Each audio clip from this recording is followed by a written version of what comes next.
Francis Hustet a fait un choix osé dans sa carrière en intégrant le casting de Ici tout commence.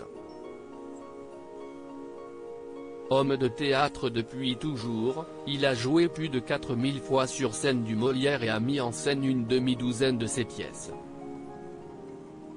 Il a même sorti un dictionnaire amoureux sur lui.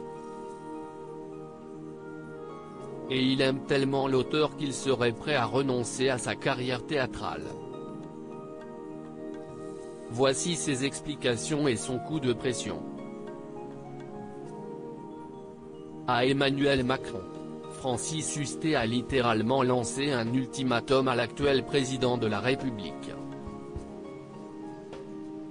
Interviewé par Le Figaro magazine qui rend hommage au comédien et dramaturge français, Jean-Baptiste Poquelin de son vrai nom, Francis Hustet ne le cache pas, il aime Molière depuis sa plus tendre enfance, un coup de foudre en voyant Robert Hirsch jouer Sosie dans Amphitryon, au théâtre de Paris.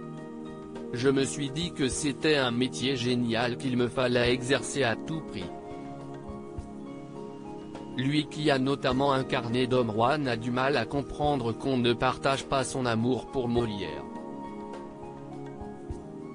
Pourtant, quand l'ex-star de télé-réalité Capucine Anav l'avait décrit comme chiant, Francis Hustet lui a donné raison, enfin presque.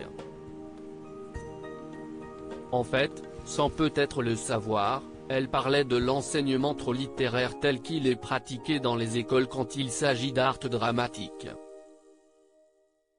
Il faudrait faire 3 choses pour y remédier. Rendre obligatoire le fait d'amener les élèves au théâtre, recevoir en classe des auteurs et des metteurs en scène pour parler de leur métier, et, surtout, instituer des cours d'interprétation dans les lycées, déclare-t-il au Figaro magazine. Tout un programme qu'il aimerait certainement soumettre au président de la République Emmanuel Macron. D'ailleurs, en parlant de lui, lors de cet entretien, le papa des belles Elisa et Toscane, né de sa relation passée avec Cristiana Reali, dévoile l'ultimatum qu'il a posé à l'homme politique. J'ai dit à Emmanuel Macron, et je ne plaisante pas, que s'il ne fait pas entrer Molière au Panthéon, je ne jouerai plus jamais sur une scène de théâtre.